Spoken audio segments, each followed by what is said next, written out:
Livro do profeta Isaías, capítulo 6, versículo 1 até o 8, está escrito assim: No ano em que morreu o rei Uzias, eu vi ao Senhor assentado sobre um alto e sublime trono, e o seu séquito enchia o templo. Os serafins estavam acima dele, cada um tinha 6 asas, com 2 cobriu o rosto, com 2 cobriu os pés, e com 2 voavam. E clamavam uns para os outros, dizendo: Santo, Santo, Santo é o Senhor dos exércitos, toda a terra está cheia da sua glória. E os umbrais das portas se moveram com a voz do que clamava, e a casa se encheu de fumaça.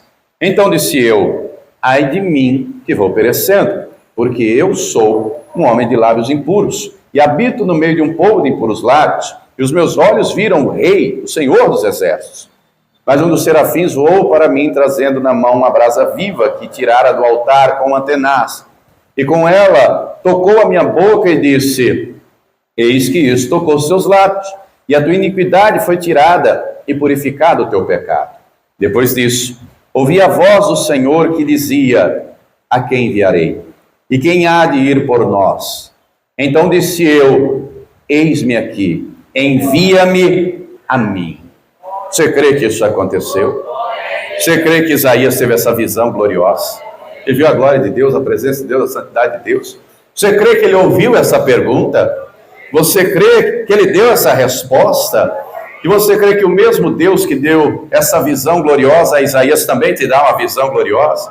Você crê que o mesmo Deus que chamou e convocou, Isaías se voluntariou, você crê que ele também te chama? E você se voluntaria também, se dispõe também a ser enviado, a servir, a cooperar com Deus? Eu vou ler então mais uma vez o versículo 8, você repete após mim. Vamos lá, só o versículo 8. Depois disso, agora com fé, depois disso, ouvi a voz do Senhor que dizia: a quem enviarei?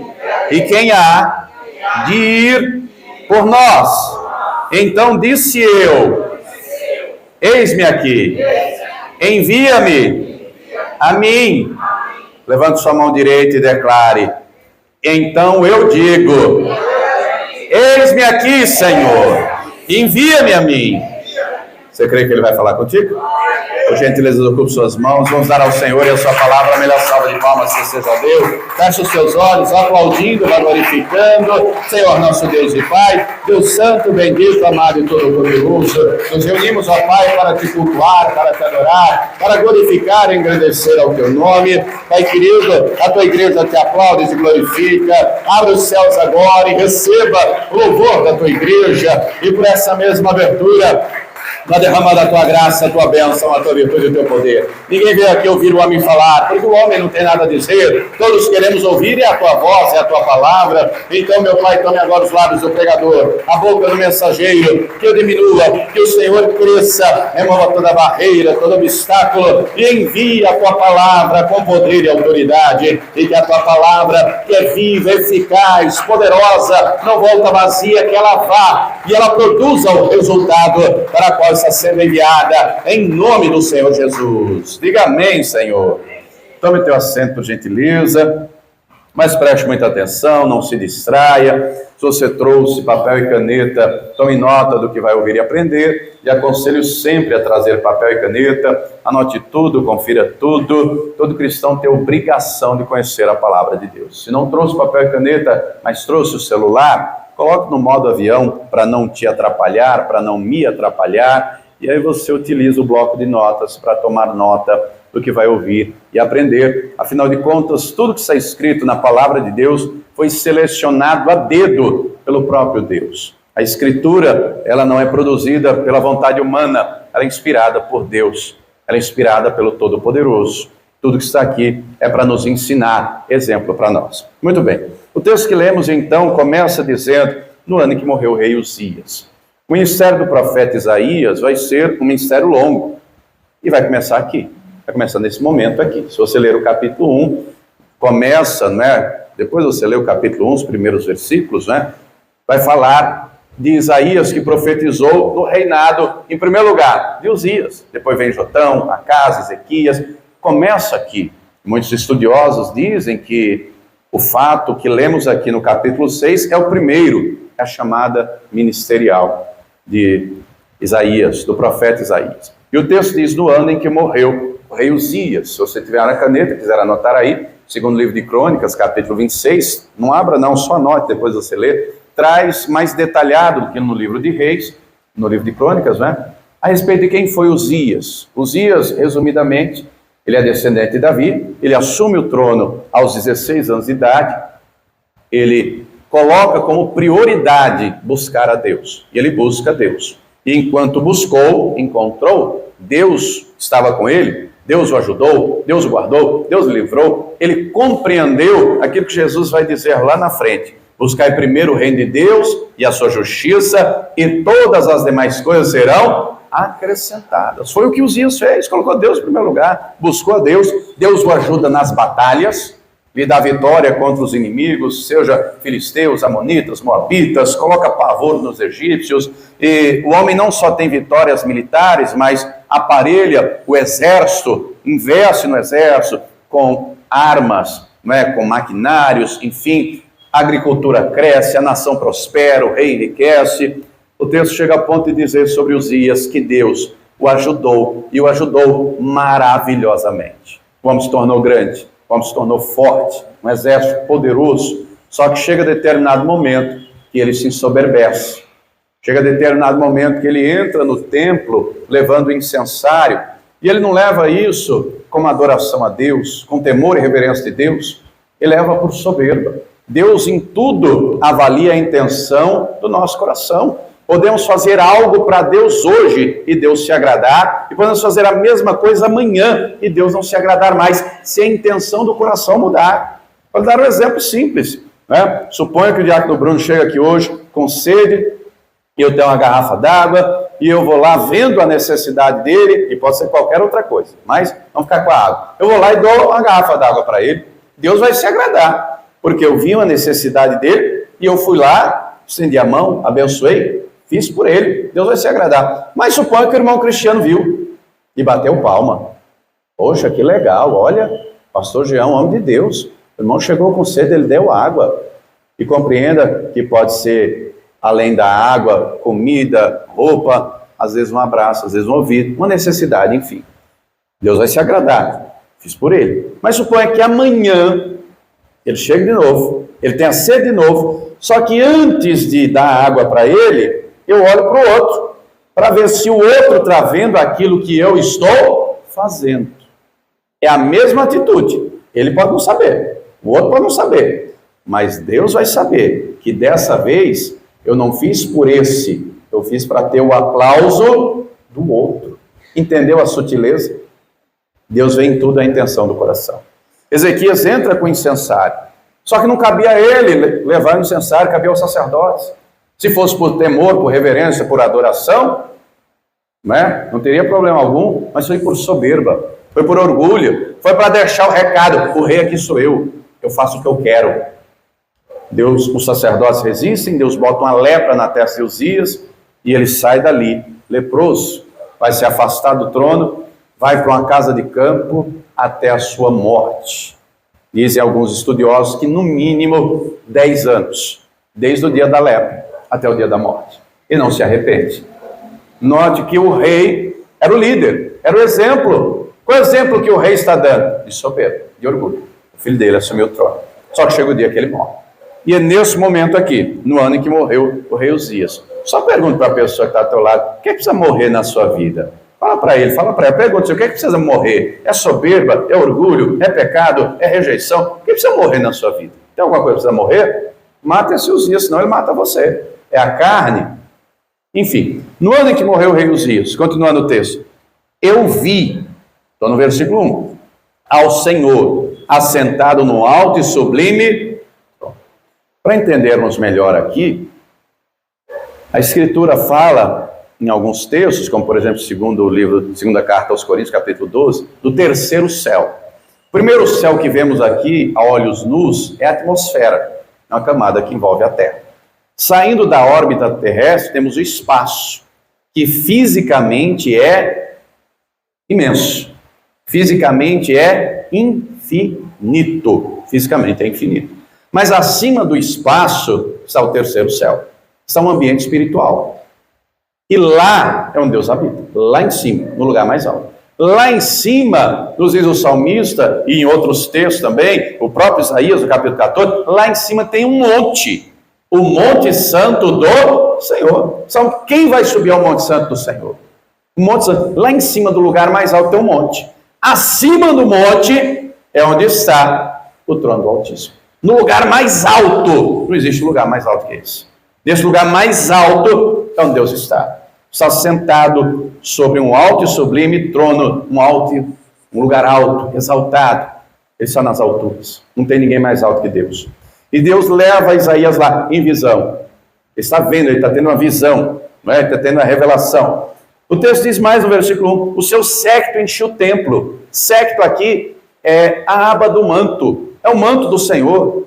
O que quer dizer isso? Não é? O que significa o séquito, a aba do manto encheu o templo? Está falando da grandeza de Deus. Diga para a pessoa que está ao teu lado, Deus é grande. Deus é grande. Ele está exaltando a transcendência de Deus. Deus é maior do que tudo e do que todos. Ele é maior do que tudo. O universo, diz a ciência humana, de uma ponta a outra, tem 93 bilhões de anos-luz. Nem a nossa milésima descendência, geração, percorre um período desse. Deus conta a palmo. Será que Deus é grande? A ciência hoje diz que tem mais estrela no céu do que areia na praia do mar. Deus conhece cada uma pelo nome. Será que Deus é grande? Deus é grande. Deus é transcendente. Ele tem então, o profeta, uma visão gloriosa. Deus assentado no trono, em volta. Quem tem em volta? Versículo 2. E os serafins estavam acima dele, estavam em volta dele. Não é? Cada um tinha 6 asas, com 2 cobriu o rosto, passando a mensagem: não sou digno de olhar para o Todo-Poderoso. Com 2 cobriu os pés, não sou digno de estar na presença dele. Com 2 voavam, de olhos vendados, de pés vendados. E o que eles faziam lá? Uma coisa só. Os olhos estavam vendados, mas a boca não estava fechada. No versículo 3, o texto diz que clamavam uns para os outros. E aqui o texto não traz quantidade. Em Apocalipse vai falar de milhares, de milhões. São bilhões, são muitos anjos. Clamavam uns para os outros, dizendo: Santo, Santo, Santo é o Senhor. Zezé, você pode repetir isso comigo? Diga assim: Santo, Santo, Santo é o Senhor dos exércitos. Santo é o Senhor dos exércitos. Note, santo 3 vezes. É o ápice da santidade. Ninguém é mais santo que Deus. Ninguém é melhor que Deus. Ninguém é mais perfeito que Deus. Santo, Santo, Santo é o Todo-Poderoso.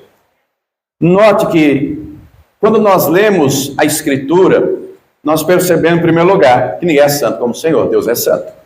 Ele habita num lugar santo. O seu trono é santo, seu altar é santo, seu monte é santo. O braço do Senhor é santo, as obras do Senhor são santas. A lei do Senhor é santa, o mandamento do Senhor é santo. A cidade do Senhor é santa, a terra do Senhor é santa. A nação do Senhor é santa, o tabernáculo do Senhor é santo. O povo do Senhor é santo. Os sacerdotes do Senhor são santos. O jejum é santo, o dízimo é santo, a oferta é santo, o altar é santo.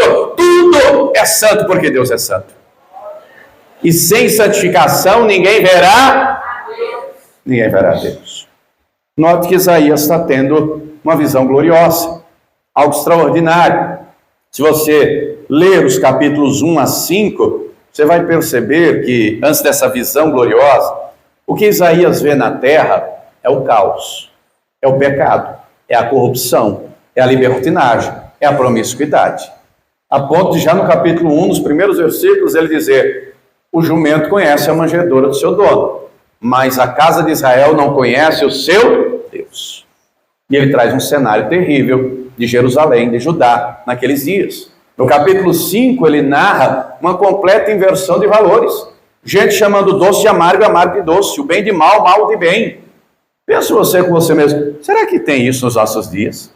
Será que o pecado está aí? Nas ruas? Será que a libertinagem, a promiscuidade, a inversão de valores? Vivemos em dias, amados, os roubos estão aí aos montes. Os homicídios, os feminicídios estão aí aos montes. A promiscuidade sexual está aí aos montes. Vemos em tempos de mulheres matando maridos, maridos matando esposas, pais matando filhos, filhos matando os pais. Você não precisa sair nem na rua não para ver isso, só ligar a sua televisão, você vai ver isso todo dia. Vivemos uma completa inversão de valores, gente querendo aprovar o aborto, tirar o direito à vida. Vivemos uma inversão de valores nas mais diversas esferas da sociedade. É homem querendo ser mulher, mulher querendo ser homem. Não é? Em nível de governo, é um bandido governando a nação, condenado com provas sobradas, passando a mensagem à nação de que o crime compensa. É a mais alta corte do judiciário que deveria salvaguardar a Constituição. Está escrito que tem... Você já leu a Constituição brasileira? Uma coisa linda. Dá vontade de chorar. Coisa linda, linda e maravilhosa. Uma sociedade utópica. Você lê essa Constituição, você fala, mas que coisa linda isso! Que coisa maravilhosa! Que texto inspirado! Começa no preâmbulo. Nós, constituintes, sob a proteção de Deus, promulgamos a presente Constituição. 5 de outubro de 1988. Coisa linda de ler, só no papel. Está escrito que a mais alta corte deve salvaguardar a Constituição. Rasga ela todo dia. Não respeita. Não respeita. Estão querendo, dentre outras coisas, a última agora, estão querendo liberar o consumo de maconha. Estão querendo deixar de criminalizar, porque a lei de droga prevê. O tráfico é crime. Estão querendo tirar isso para deixar a medida administrativa até 60 gramas. 60 gramas de maconha é um saco de maconha. 60 gramas de maconha, um camarada demora 6 meses para consumir. A droga, disse o secretário de Segurança Pública do Estado de São Paulo, é a mãe de todos os crimes.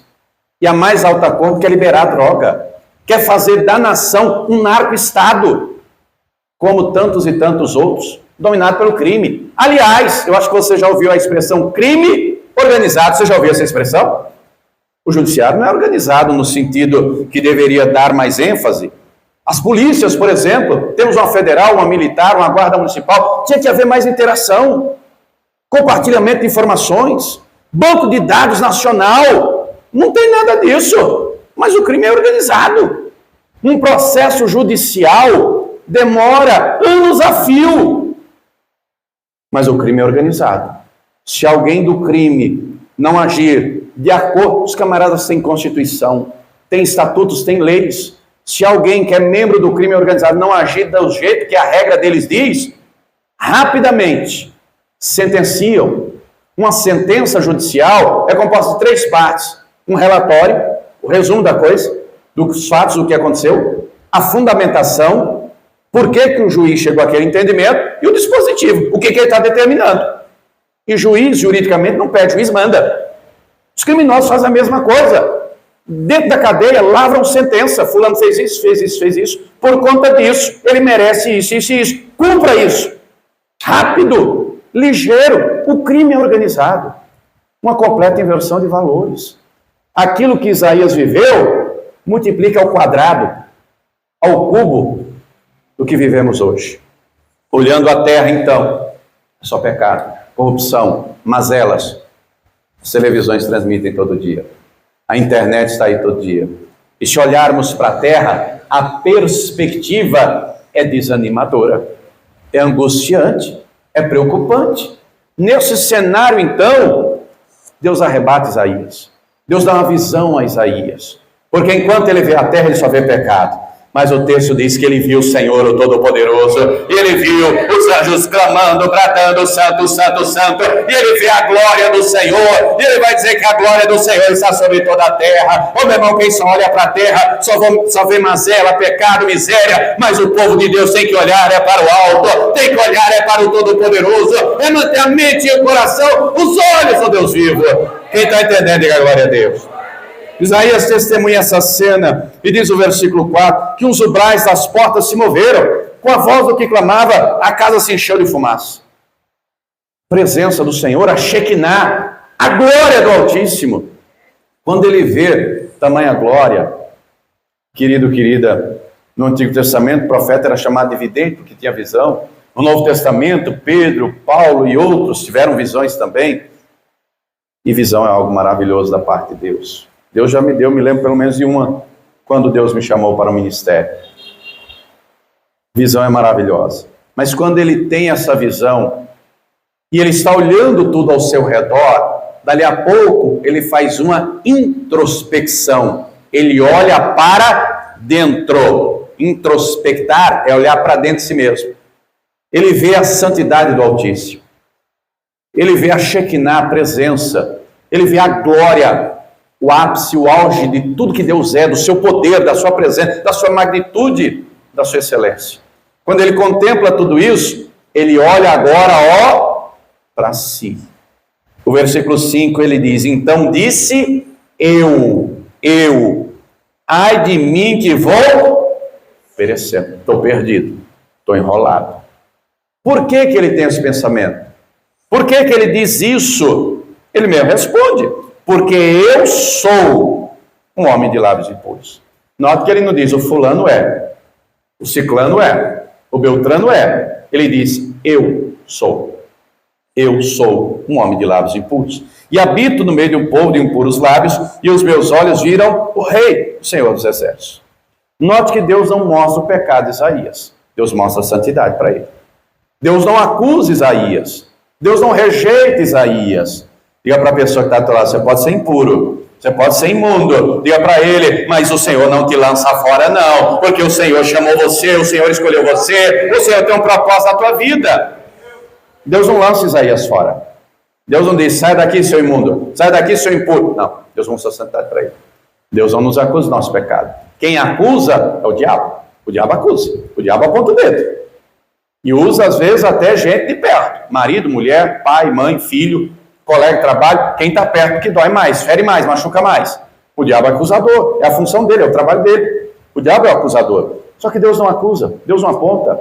Mas é necessário entender, como disse Salomão: aquele que encobre a sua transgressão nunca prosperará, mas quem confessa e deixa alcançará misericórdia. Quando Isaías tem essa visão, ele já diz logo: eu sou um homem de impuros lábios. Meu irmão, tem gente que não reconhece o próprio pecado. Eu não sei você, mas eu conheço gente que ela é boa, o resto ninguém presta. Você conhece gente assim também? Ela é boa, a pessoa, seja homem, seja mulher, ela nunca erra. Ela faz tudo certo. Os outros erram. O marido erra, a mulher erra, o patrão erra, o empregado erra, o fulano erra, o pastor nem se fala, o irmão da igreja, o obreiro, todo mundo erra. Ela não, ela é perfeita. Ela é santa, ela é justa, ela é boa, ela é tudo, ela é o supra-sumo, ela se basta. Isso é perigoso. Isso é perigosíssimo. E ainda pior, tem gente que além de não reconhecer os próprios erros, ainda aponta os erros dos outros. E aponta e acusa. E Jesus deixou claro: não julgueis e não sereis julgados. Quando olhamos a Escritura, queridos, quem mais se arrependeu de pecados foi quem mais se aproximou de Deus. Foi quem mais contemplou a santidade do Altíssimo. Você pode olhar hoje para a sua vida e você pode dizer: poxa, mas eu estou melhor do que antigamente. Antigamente eu bebia, não bebo mais. Antigamente eu fumava, não fumo mais. Antigamente eu usava droga, não uso mais. Antigamente eu mentia, não uso mais, não minto mais. Antigamente fazia isso, aquilo, não faço mais. Você pode até pensar: em vista do que eu era, deu uma melhorada boa. Mas Deus não nivela por baixo. Não compare só com o seu velho eu. Compare com o Todo-Poderoso. Comparando com Deus, quem é você? Comparando com Deus, onde é que você está? Nós temos que olhar para, diga comigo, para Jesus, o autor e consumador da fé. O Senhor então não aponta os pecados de Isaías. O próprio Isaías confessa. E a Escritura deixa claro, 1 João: se confessarmos os nossos pecados, Ele é fiel para nos perdoar e nos purificar de todo pecado. Se dissermos que não temos pecado, somos mentirosos. Somos mentirosos. Fazemos-lo mentiroso e a sua palavra não está em nós.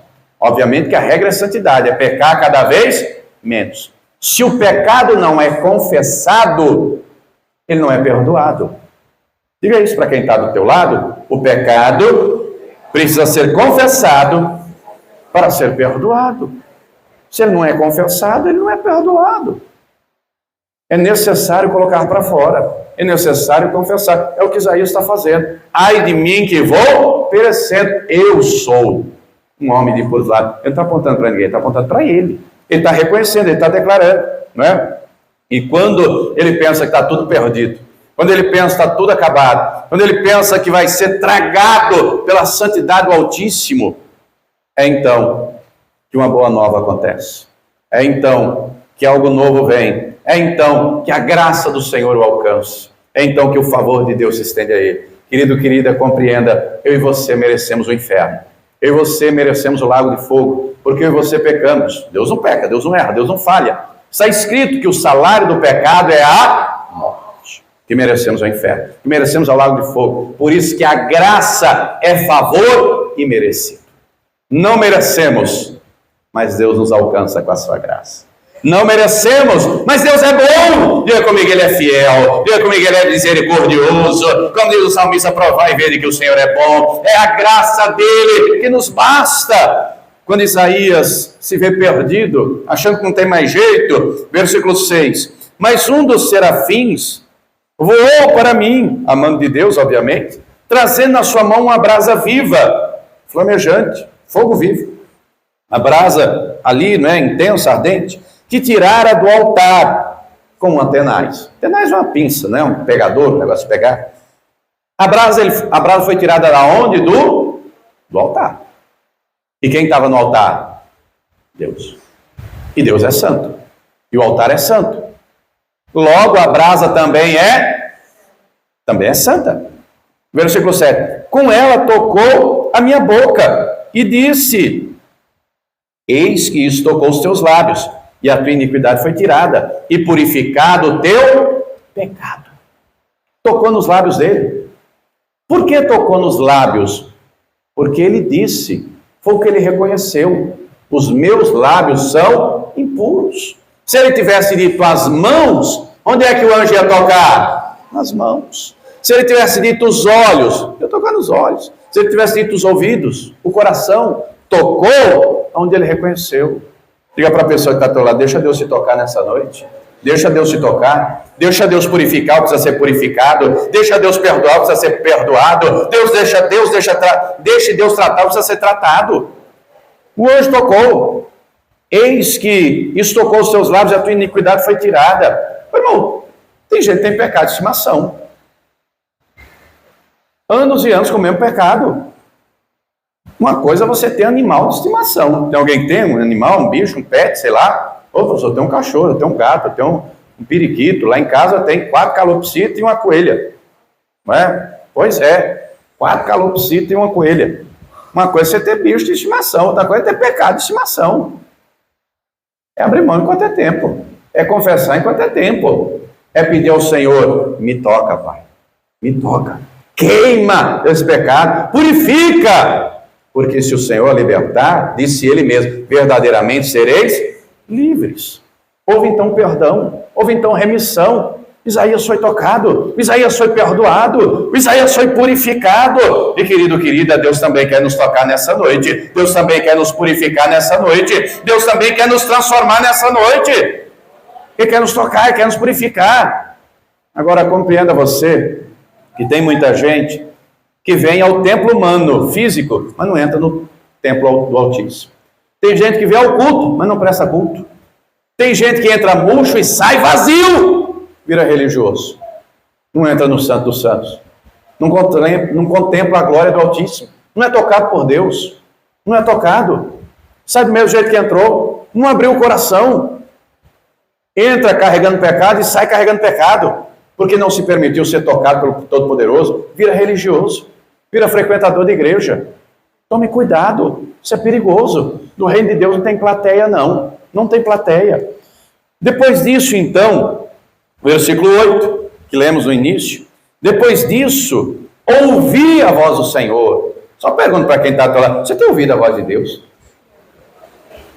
Pô, queridos, que coisa terrível a gente que vive por emoção. Coisa terrível a gente vive por sentimento. Você já viu gente dizer assim: não estou sentindo? Eu não estou sentindo. Mas desde quando a Bíblia fala que você tem que sentir alguma coisa? Fala que você tem que crer. Fala que você tem que sentir. Sentir, eu estou sentindo vento. Você está sentindo vento aí? Eu estou sentindo vento aqui, ó. Não estou vendo, mas estou sentindo. A Bíblia não nos fala viver por sentimento. Ela vai viver pela fé. Ele ouviu a voz do Senhor. Tem gente que não ouve a voz de Deus, não. Samuel, depois você lê 1 Samuel 3, garoto, criança. A Ana orou tanto pelo filho, ela tinha feito o voto, ela cumpriu o voto que fez com Deus.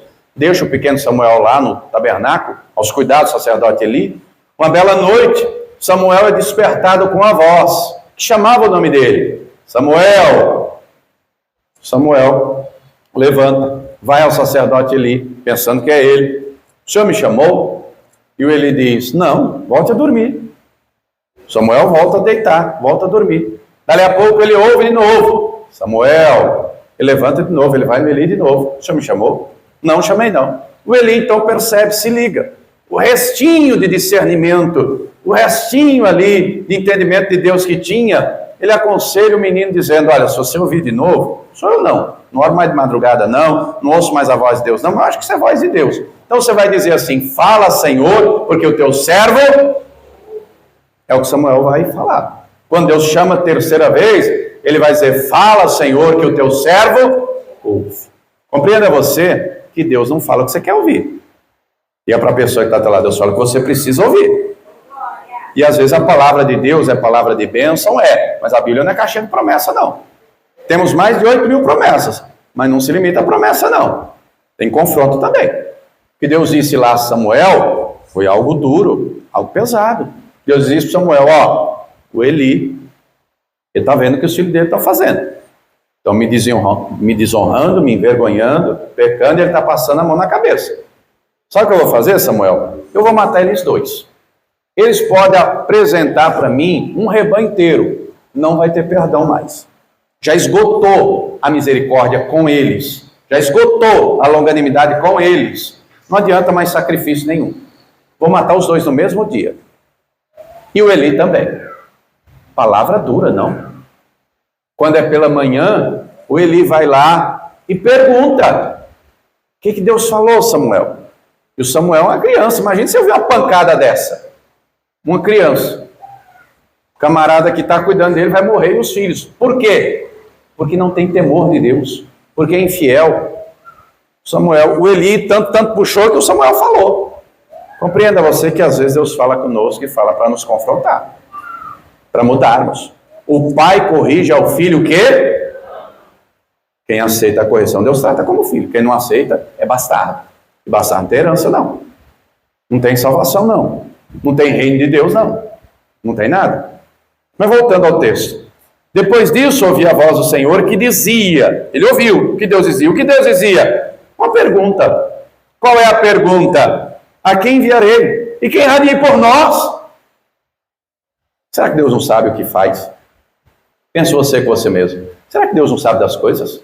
Amados, um dos atributos de Deus é a onisciência. Deus sabe tudo. A quem enviarei? Quem? Será que Deus está perdido?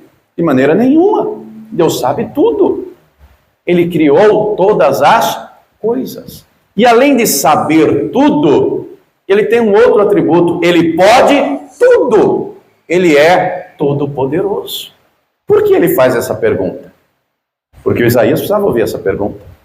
Porque Deus queria despertar o coração de Isaías. Diga para quem está ao teu lado, Deus quer te despertar. Você vai ficar esquentando o banco na igreja até quando? Você vai ter pecado de estimação até quando? Você vai continuar nessa vida mais ou menos até quando? Você vai se arrastar no evangelho até quando? Deus quer te levantar, Deus quer te tratar, Deus quer te enviar, Deus quer operar em você e através de você. Só que você tem que querer.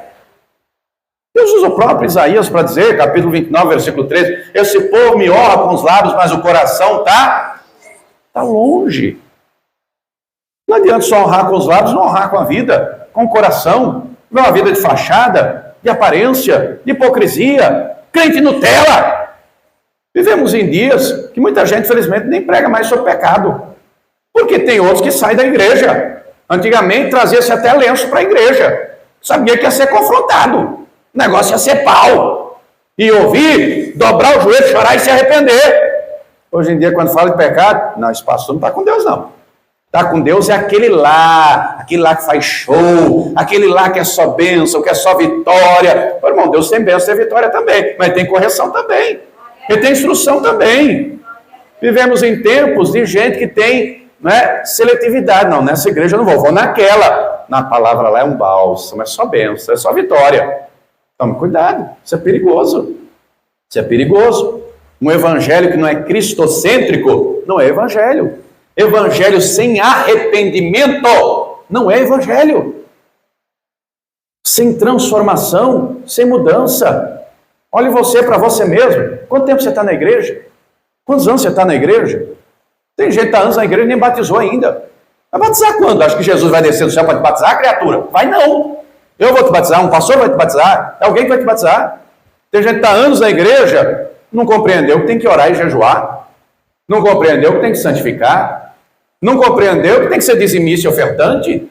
Não compreendeu que tem que tratar a mulher com amor, o homem com honra, o marido com honra, ensinar os filhos o caminho do Senhor. Tem gente, amados, está anos na igreja. Anota Hebreus 5,12, depois você lê lá. Gente que pelo tempo era para ser mestre, era para dar aula. Eles aprenderam as coisas elementares da fé, primeiros rudimentos da fé. Gente que não se voluntaria para nada. Gente que não compreendeu que Deus tem um propósito. A quem enviarei? Enviarei para quê? Para que você acha? Pense você com você mesmo. Será que a incumbência é só para os pastores? O Senhor quer levantar homens e mulheres para ir por Ele, em nome dEle, para ser testemunha dEle. Antes dele subir aos céus, o Senhor Jesus disse: ficai na cidade de Jerusalém até que sejais revestidos de poder. Poder para quê? Para bater no peito e dizer: esse cara sou eu? Poder para quê? Para ser testemunha. Para ser testemunha em Jerusalém, em Judá, em Samaria e até os confins da terra. Poder para ser testemunha. Poder para dizer: Jesus me transformou, Jesus me libertou. Eu não estou mais morto, agora eu tenho vida. Eu não estou mais em trevas, agora eu estou na luz da vida. Eu não estou mais entortado, agora eu estou endireitado. A minha vida agora é para a glória de Deus, para servir a Deus, para adorar a Deus. Agora eu sou sal da terra, agora eu sou luz do mundo. Agora eu diminuo e o Senhor cresce em mim, através de mim. É para levar o evangelho. E às vezes até sem palavra, com a vida, com atitude, com comportamento. Levando o amor de Deus, a vida de Deus, a paz de Deus, a presença do Altíssimo. Levando o evangelho por onde for. Se você continuar a leitura, após Isaías se voluntariar, e ele voluntariamente dizer: eis-me aqui, envia-me a mim. Deus vai falar o que é para ele dizer. A boca dele que era impura, agora vai ser uma boca profética. Diga para a pessoa que está do teu lado: Deus quer fazer de você boca profética. Deus quer fazer de você boca profética para essa geração. Deus quer te levantar para fazer de você testemunha dele na tua casa, no teu trabalho. O Espírito Santo quer te revestir de poder para você ser um marido melhor, uma esposa melhor, um trabalhador melhor, um patrão melhor, para você ser sal da terra e luz do mundo, para o nome do Senhor ser glorificado, para através da tua vida a glória dele se manifesta e olharem para você e dizer: esse é o homem de Deus, essa é a mulher de Deus, Jesus vive nele, o Espírito Santo habita nela. É a diferença. A quem enviarei? A quem enviarei? Deus faz uma obra na vida de Isaías. Isaías, então, quando ouve a pergunta, compreende que Deus não quer fazer uma obra só nele. Deus quer fazer uma obra nele e através dele. Leia o livro do Apocalipse, o texto diz que os anjos querem proclamar o evangelho, mas Deus não deu essa incumbência aos anjos. Levante a mão e diga: essa incumbência é minha, essa missão é minha, essa obra é minha, é da igreja, e nós temos que ser igreja. Jesus disse aos seus discípulos: ide por todo o mundo, pregar o evangelho a toda criatura. Ele não disse isso limitando, restringindo os pastores, presbíteros, missionários, evangelistas, apóstolos, bispos, diáconos. Ele não restringiu, não. Ele disse aos discípulos. E quem é discípulo tem que viver o evangelho. Quem é discípulo tem que anunciar o evangelho. Vá aos teus. Isaías foi enviado aos dele. No contexto bíblico, Isaías era primo do rei, era da família real. Ele vai aos dele. Leia Marcos capítulo 5. Jesus atravessa um mar da Galileia, tempestuoso. Ele dá uma ordem para o vento se calar, ao mar para se aquietar. Ele chega em Gadara. Em Gadara, ele vai encontrar um homem que vivia como um animal, como um lobisomem, um homem possesso de 6.000 demônios, uma legião. A legião vai dizer para ele, que reconhece quem ele é o Santo de Deus, ele é o Filho de Deus, ele é o Altíssimo, Jesus é o Todo-Poderoso. E Jesus manda a legião sair, a legião sai, entra na manada de porcos que se precipitam, cai lá embaixo, foi um alvoroço. O povo da cidade chega. Quando chega, nos diz o texto, que o gadareno, ex-endemoniado, agora não é mais endemoniado, como é que ele está? São, em perfeito juízo, vestido, porque antes ele estava nu. Todo mundo fica de boca aberta. Todo mundo fica de boca aberta. O gadareno diz a Jesus, eu quero ir contigo, Senhor. E Jesus diz a ele, vá aos teus. E anuncia quão grandes coisas Deus te fez. Quão grandes obras Deus fez. Quanta misericórdia Ele teve de você. E o gadareno foi não só a casa dele. Imagine que transformação. Quem conhecia aquele homem que uivava como um lobo, amedrontava a cidade inteira, era o terror da polícia, quebrava grilhões, correntes. Agora o homem diz, Jesus me libertou, Jesus me transformou. Ele não foi só os dele, ele foi os dele, mas ele foi a Decápolis, a 10 cidades. Quando Jesus volta naquela região de novo, já tem uma multidão inteira esperando Jesus, porque ouviu o testemunho daquele homem. Ô meu irmão, você tem que ser testemunho de Jesus. Não seja só frequentador de igreja. A mulher samaritana teve um encontro com Jesus. Jesus teve um encontro com ela. Depois ela foi na cidade dela. E através dela veio uma cidade inteira. Deus quer te usar, meu irmão. Você não precisa ser pastor para isso. Paulo, instruindo a igreja de Corinto, serão todos pastores? E as perguntas já trazem as respostas, obviamente que não. Serão todos apóstolos? Não. Serão todos profetas? Não. Serão todos pastores? Não. Deus separa alguns para determinadas funções no corpo, na igreja, mas todos têm que ser discípulos. Todos têm que ter revelação de Deus. Porque se você buscar, Deus vai se revelar a você. Se você desejar, Deus vai tocar você. Se você quiser, Deus vai te purificar. Deus vai te transformar. Deus vai operar no teu interior, no teu coração. Se você desejar, Ele te pergunta nessa noite a quem enviarei. E Ele quer enviar você lá na tua casa, lá no teu trabalho, lá na tua família, para ser a diferença. Para que você diminua e Ele cresça em você e através de você. Compreenda que o Senhor Jesus disse, aprendei de mim que sou manso e humilde de... Como é que você trata seu marido? Como é que você trata sua esposa? Quem é você no dia a dia? Porque ser crente dentro da igreja é tão fácil. Senta aí, bate palma, diz glória a Deus, levanta, senta. Às vezes vai embora, não cumprimenta nem a pessoa da direita e da esquerda para a paz do Senhor. Às vezes não sabe sequer o nome de quem está atrás. Alguma coisa precisa mudar. Querido, querida, Deus tem uma obra gloriosa a fazer em nós e através de nós. E eu pergunto, você crê nisso? Deus fez através de Isaías. E tudo que está escrito aqui é para nos ensinar. Deus quer te encher de virtude e de poder. Deus quer você sendo útil nas mãos dEle, vivendo para a glória dEle, trabalhando para a glória dEle. Em tudo que fizer, fazer para a glória dEle, para que o nome dEle seja glorificado. Eu pergunto, você quer isso também? Se coloque de pé. Nós vamos falar com o Senhor. E se você crê, a glória dEle, a Shekinah dEle, a presença dEle vai te encher, vai te revestir. E se você reconhecer como Isaías reconheceu, Ele toca com brasa viva, Ele perdoa, Ele purifica. Depois você lê, segundo o livro de Samuel, capítulo 11, vai falar nada mais, nada menos que Davi, homem segundo o coração de Deus. Cometeu 2 pecados terríveis.